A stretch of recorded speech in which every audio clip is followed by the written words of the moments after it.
it's Lisa. We're going to move on now to the border of our baby quilt. What I'd like to do with this border is to do an arched shape. I'm going to use some templates to stitch around using a ruler foot. And then I'm going to do some free motion quilting within those. The first thing though I have to figure out is what size to use to create the scallop type of look for the border. Like most quilts, I start with my blocks and then I sort of work my way out when I'm designing, and the size that the border is just naturally develops. And that's what happened here. I had a general overall size that I was looking for the quilt, but it could go a couple of inches either way in the final finished size. So I didn't try to make this border come out to a certain size. Every once in a while I'll have one where when I get to the border I'll measure it and it'll be a perfect 36 inches or something that's very easily divisible by 6, and you have 6-inch scallops and everything works out great. That doesn't happen all that often, and it did not happen here. What happened here is this size is 26 1/2 inches, and the long edge along the inner edge of the border is 39 inches. Now, I don't know anything that's divisible, the same number that's divisible by evenly into 39 as into 26 1/2. And especially if I want to use some templates or rulers, I've got to work with what I have. So I took some of my different ruler sizes and divided them into 26 1/2 and into 39 to see what would work out the best.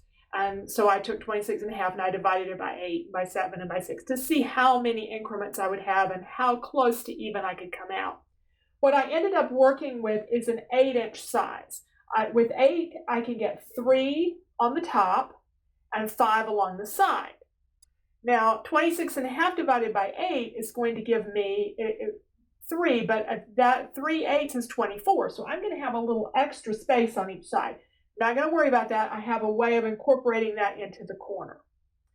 On the long edge, 39 inches divided by 8 actually comes up a little short. That's 5 8-inch circles, but we're going to have to squeeze them in a little bit. And you'll see how to do that in a little while. Now, the 8-inch size, though, was a little bit of a challenge, too, for the design that I wanted. This is what an 8-inch half circle is going to look like using these half circle templates. These happen to come from Handy Quilter. You can get half circles from a lot of different places, or you can use arcs. You know, it doesn't matter what kind of ruler that you use, but these are the ones that I happen to be using. So anyway, this is my 8-inch size. That's a pretty big space to fill.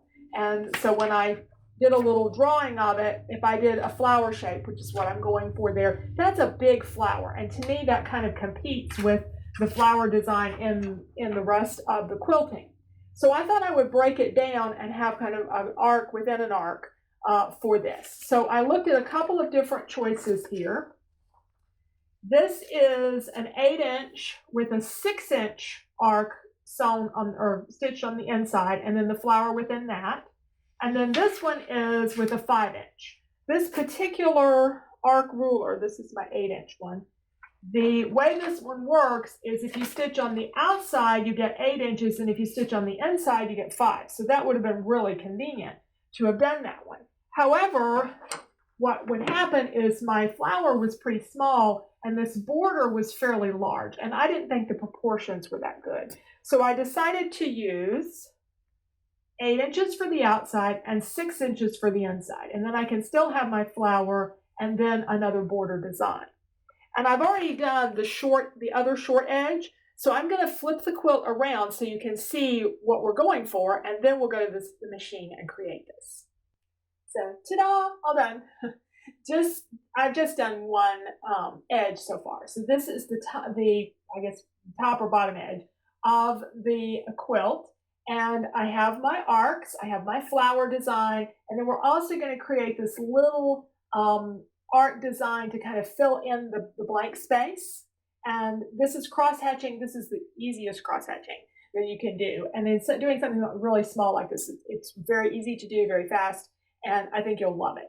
So I'm going to take this to the machine, and I'm going to show you how I mark this and we're going to create the same design. And we're going to be working either on the side or the bottom of the quilt next to create this design and show you how it comes together.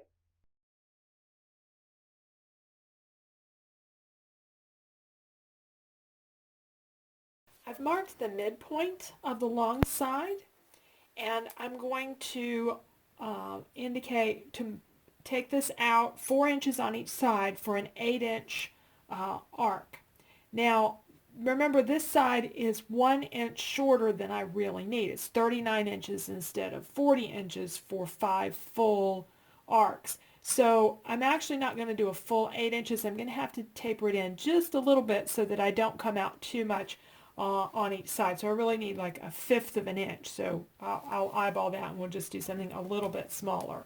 So I'm going to start here. If this were a full 8 inches, I would put the center mark on 4 inches, and I'm going to come in just a little bit on each side of that 8 inches. Now, something else that's really helpful is marking the center and doing the center with a full line, and you'll see why that is when we start stitching it. So I'm going to line up my ruler so I can get a nice straight line. Okay. And then we'll move on down, and we want to do another almost 8 inches. And the center of this, and we'll mark that going across as well. And I'll just continue with these marks until I get all of it marked and ready to stitch.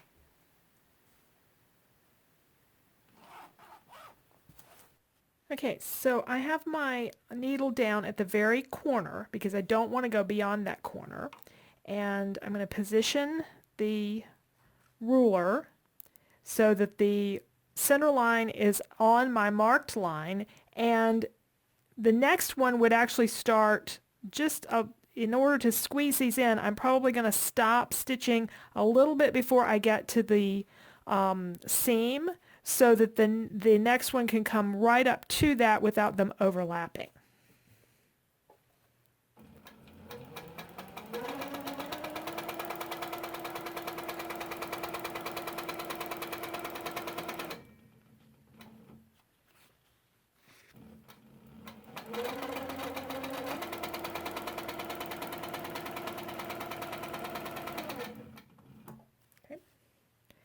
Alright, and now we're ready to start the next one.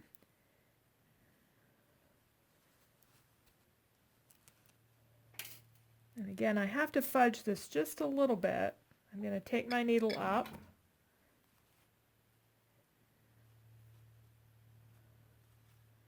And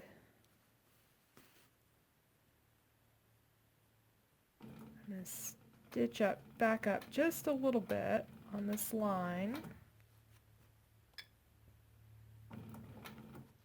Didn't stop quite close enough in. All right, now I'm ready to come around and do the next half circle, and again stopping a little bit before the seam.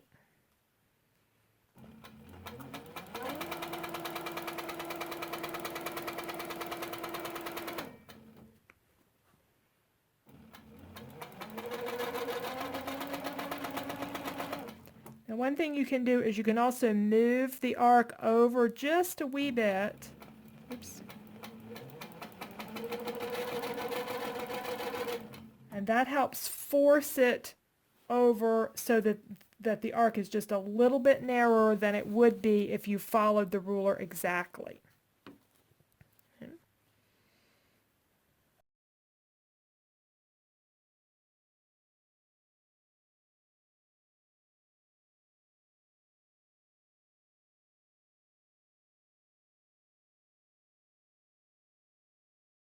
Now here I'm going to slow down a bit and make sure that I'm coming out at the corner. And I have, okay? Maybe just fudging a little bit to make sure I made that corner. All right, now I'm ready to go back. I'm going to stitch along the seam just a bit, and I'll do the 6-inch half circle.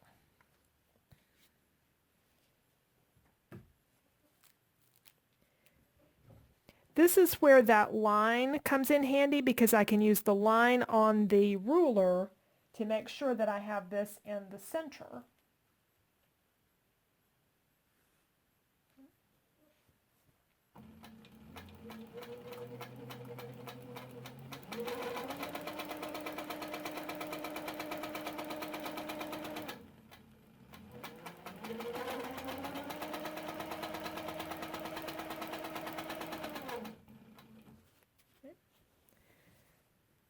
And I will just continue down and using the mark in the middle of each of these half circles, I'll line up my ruler and continue stitching around the arc.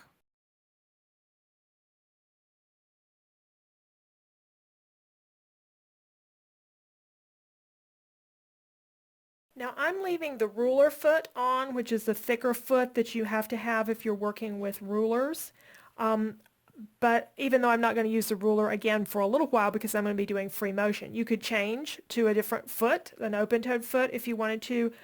I think it's fine. Using the ruler foot doesn't bother me. So I'm going to backtrack to the center and stitch my flower. And then I'll show you how to do the design around the border of the quilt.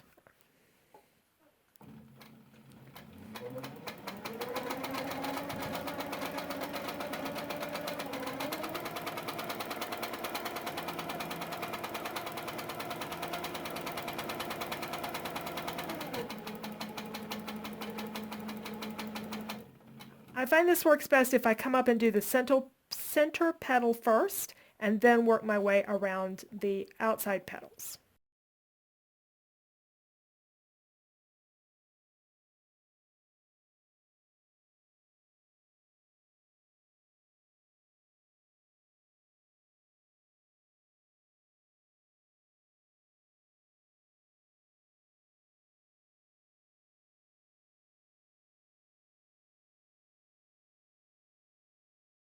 And I went ahead and gave these inside loops as well, as I think it just makes for a prettier flower, a little more defined flower.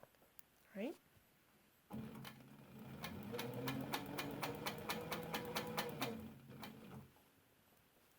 Now at this point I can go down and continue and make the rest of the petals.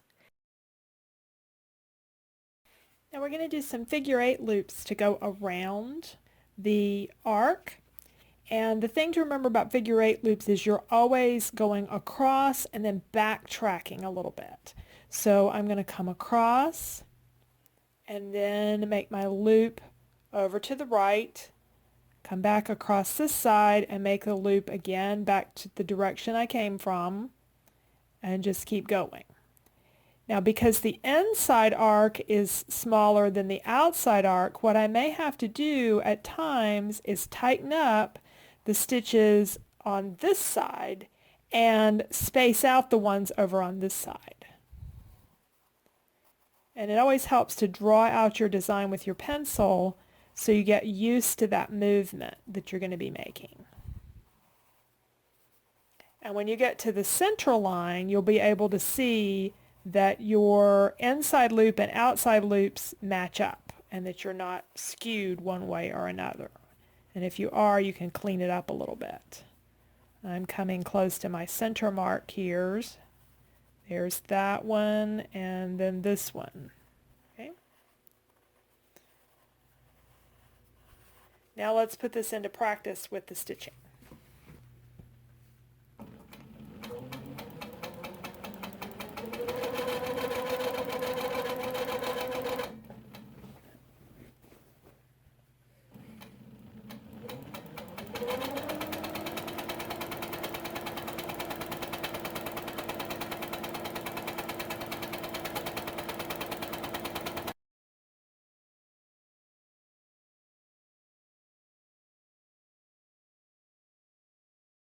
I'm going to stop for a minute. I need to arrange my fabric. It's kind of trying to fall off the table, and that's not good for nice even stitching, is to have the fabric falling off the table.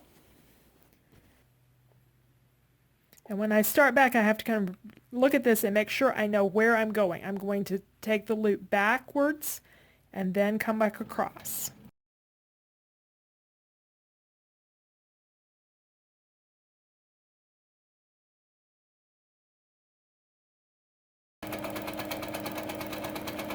And there was my center.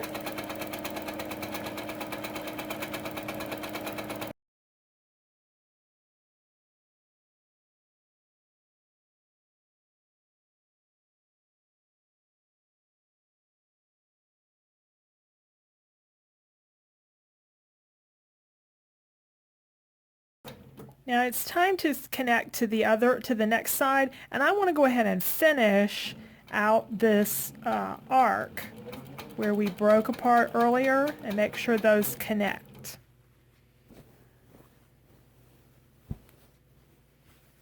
Okay. And now I'm coming from this side. I could come across, I can kind of try to remember where I'm going here, but if I'm used to always coming from the inside, then the easiest thing to do is just to backtrack and make sure that I'm always coming from the inside, and then I don't get mixed up.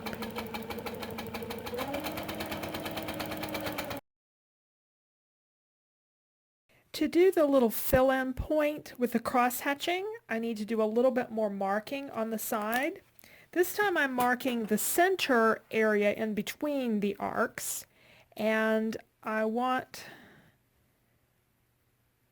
to get the middle point right here, and I also want to mark about halfway in between, about 2.5 inches from each end, because I have a 5-inch wide border. That's just what looked good to me when I was deciding how I wanted to arrange things. That's not really a scientific measurement. It's just about how far down I wanted that point to go. Now I'm going to go 2.5 inches out on each side from the center.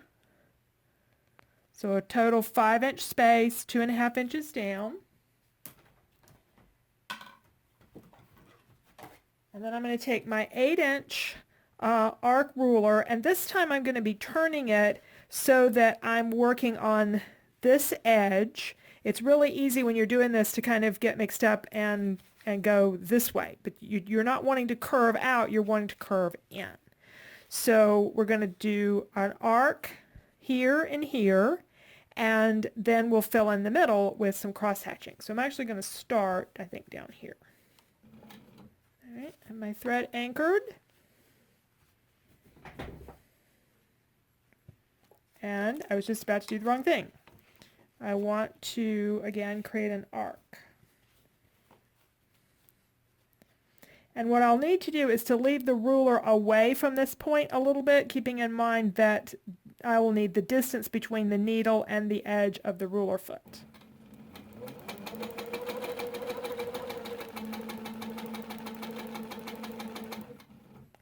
Now you can be anywhere along the curve because the arc is the same no matter where you are.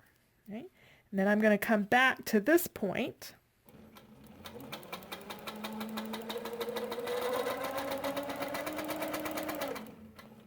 Okay. Now to do the cross hatching, what I'm going to do is to scoot over just a little bit with my needle. Move that over a little bit. I want to go to where it's maybe 1/4 of an inch past the edge of the stitching line with the edge of the ruler foot. Okay. And then I'm going to place the ruler foot so that you have the same distance across the stitching on all edges, and stitch. And then I'm going to come back on the line just a little bit. Same thing, a little bit past where the ruler foot would cross the stitch line. And now it's a little bit easier to see that the stitches are maybe 1/4 of an inch at the most from the edge of the ruler. As long as you're consistent, the distance doesn't matter. I'm going to come across the edge here. Same thing. And we're going to go back across. And I just keep repeating that until I get enough lines. Okay. Now if I were doing straight lines, I have a ruler that has marks on it that would make this a little more precise. But given the small amount of this that we're doing, these close estimates are going to come out fine.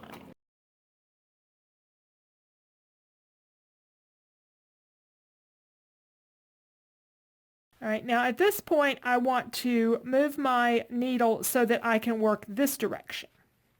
Now let me move the camera around so you can see that.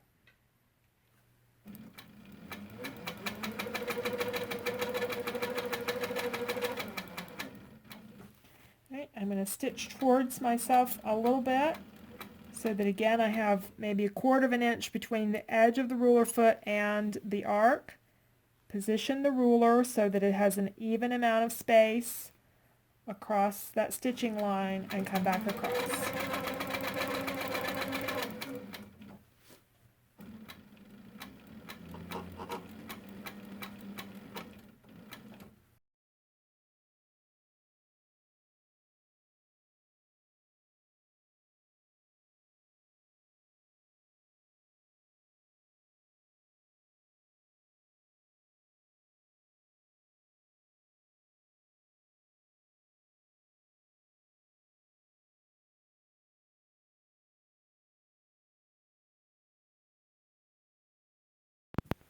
So for these corners, I'm just going to do a swirl design to come around, a large swirl in this space where I have a little bit more room, and a small swirl here, and then I'll put some loops in there as well. And all I'm going to do to kind of guide myself is draw in the big swirls.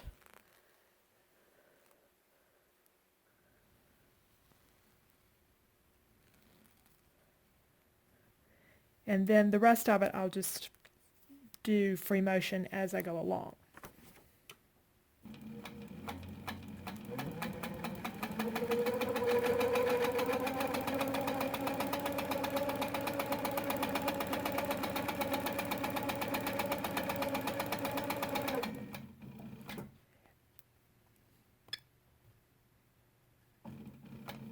The marked line is a guide. I don't care if I'm perfect in hitting that, because it's going to disappear.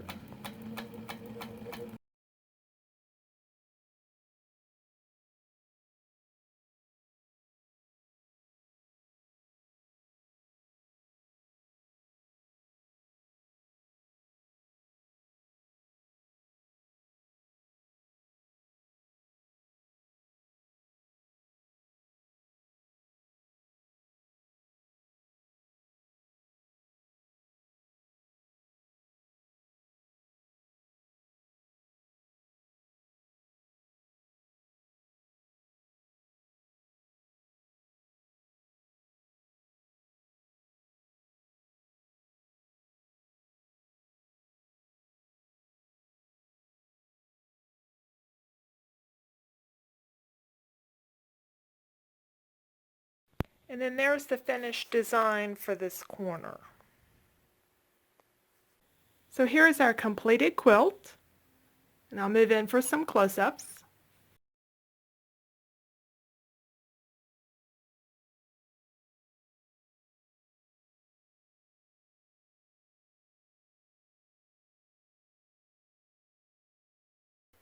Thank you for watching the videos, and if you have any feedback, please feel free to leave it in the comments. I appreciate any constructive criticism or any comments that you have. Please like the video if it was helpful to you, and I'd love to have you subscribe to my channel. I hope to do more of these. I really enjoyed putting this together, and I'm loving this baby quilt, so I can't wait to give it to the new mom. The baby has arrived, so I got it done just in time. Thanks for watching.